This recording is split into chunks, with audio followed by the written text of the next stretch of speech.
Lucius est un jeune homme émotif qui manque de conviction et il ne sait pas ce qu'il veut faire dans la vie.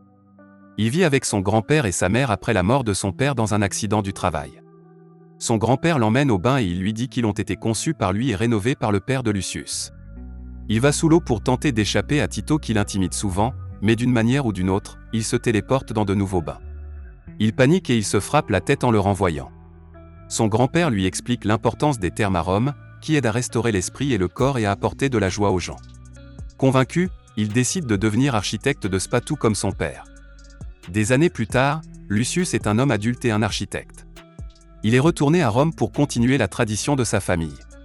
Il rencontre Tito au spa et il s'excuse d'avoir manqué de respect au travail de sa famille. En 128 après JC, Rome étant son territoire, devient prospère et est gouverné par l'empereur Hadrien. Cette ère de paix connue sous le nom de Pax Romana met en concurrence de nouveaux architectes, apportant de nouvelles innovations dans l'espoir d'être les meilleurs. Cependant, Lucius a du mal à trouver de nouvelles idées et perd son emploi. Il devient dépressif et il décide de quitter sa profession. Il se rend dans un établissement avec son ami Marcus et il admire le design du spa. Il plonge sous l'eau et se demande s'il pourra un jour trouver de nouvelles idées innovantes. Il trouve un drain et il se fait aspirer. Lorsqu'il sort de l'eau, il se retrouve dans une nouvelle usine du Japon moderne. Il suppose qu'il s'agit d'un établissement d'esclaves, car il ne comprend pas leur langue. Il est émerveillé par les nouvelles innovations et il décide de les implanter à Rome pour gagner l'admiration du peuple. Il goûte une boisson lactée aromatisée aux fruits et il adore ça.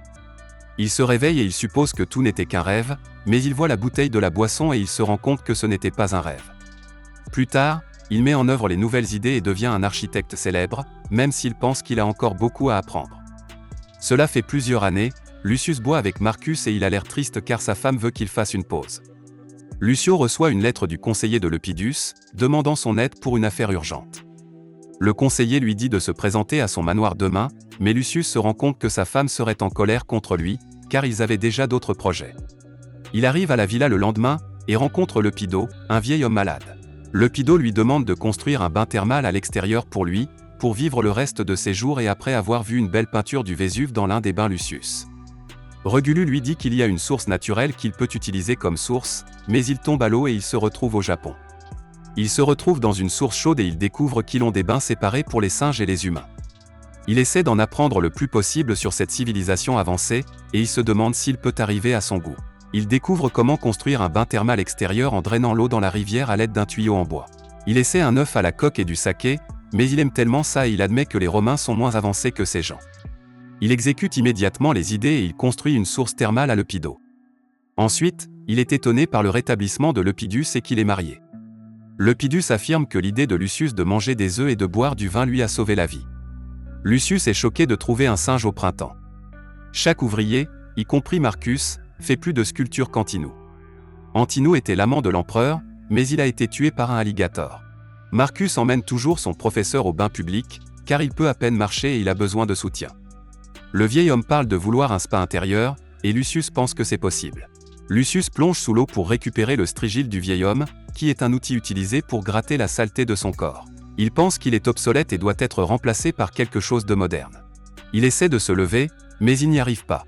L'eau devient plus chaude et il se retrouve dans une baignoire dans le monde moderne. Il se rend vite compte qu'il y a beaucoup plus qu'il ne sait pas, et il comprend comment l'eau chaude est stockée dans la baignoire. Il est pris pour le soignant qui vient aider le propriétaire de la maison. Il est submergé par tous les outils modernes utilisés dans une salle de bain intérieure, tandis que le vieil homme lui apprend à les utiliser.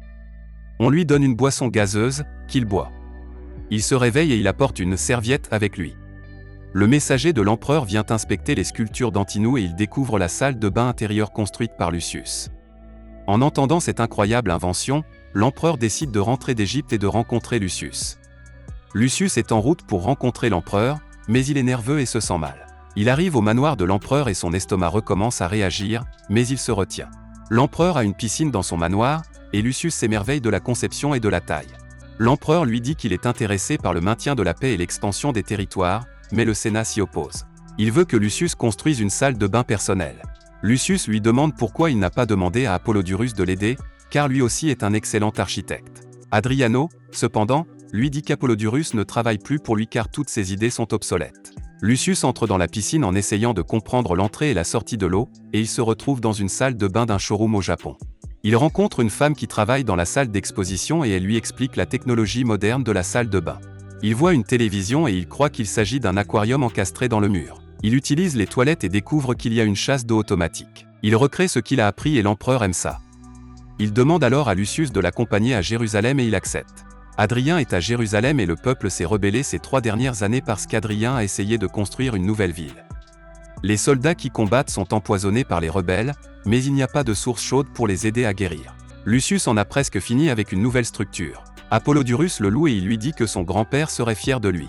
Lucius se fait mal au dos en essayant de donner un coup de main et il tombe à l'eau. Il se réveille dans un spa et il est obligé de s'allonger à cause de son mal de dos. Il se rend compte que le sol est chaud et ils ont construit la structure sur un sol qui se réchauffe par géothermie, ce qui a de grands avantages pour la guérison. Il mange des pousses de bambou cuites et une boisson, saké périmée, mais il pense que le saké est un poison. Il lui donne de l'eau thermale pour l'aider à récupérer, mais il pense qu'ils veulent le tuer. L'eau contient du sodium qui a un effet détoxifiant. Il reproduit la structure de guérison dans le passé et il guérit les soldats. Il gagne la guerre grâce au spa de guérison et Lucius devient l'architecte de l'empereur. Il retourne à Rome pour voir sa femme. Sur le chemin de Rome, il s'arrête dans une taverne. Il est dégoûté par la mauvaise hospitalité de la taverne. Il glisse et tombe en essayant de se baigner.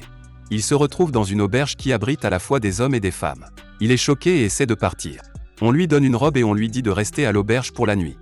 Une femme lui apprend à se servir des baguettes et il savoure son repas.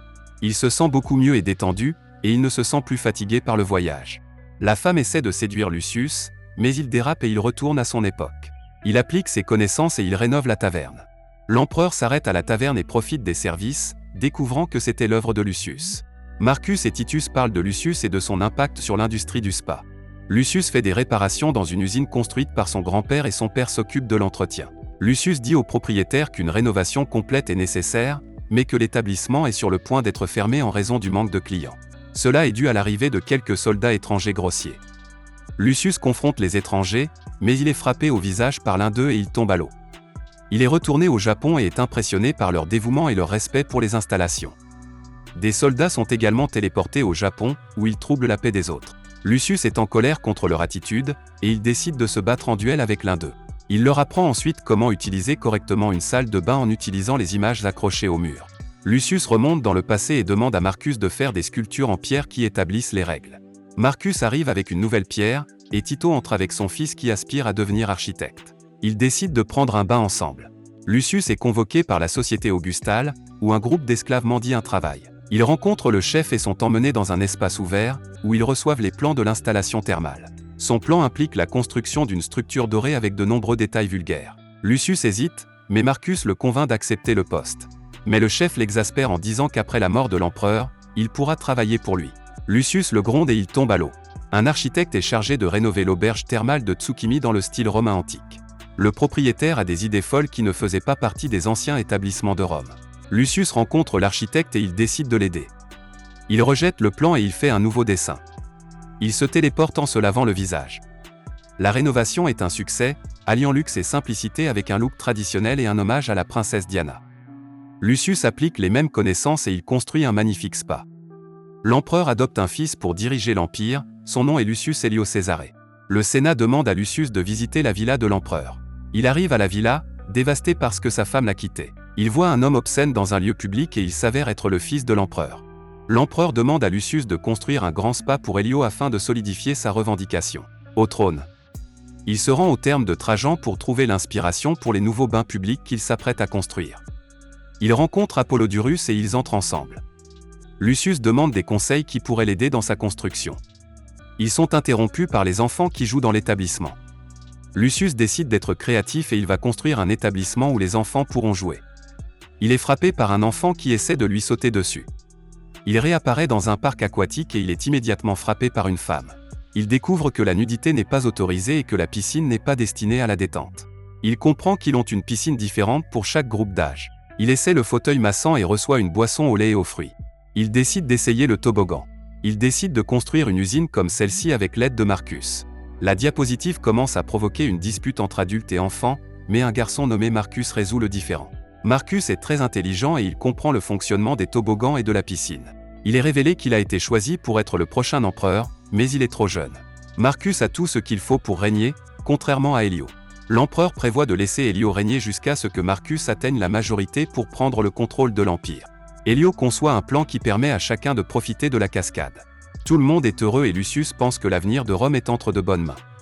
Le Sénat ne veut pas qu'Hélio règne, estimant que la paix du règne d'Adrien se poursuivra au lieu d'étendre ses territoires. Ils décident de comploter contre l'empereur en sabotant les établissements qui rendent les gens heureux, et ils veulent y parvenir en se débarrassant de Lucius qui est toujours triste parce que sa femme l'a quitté.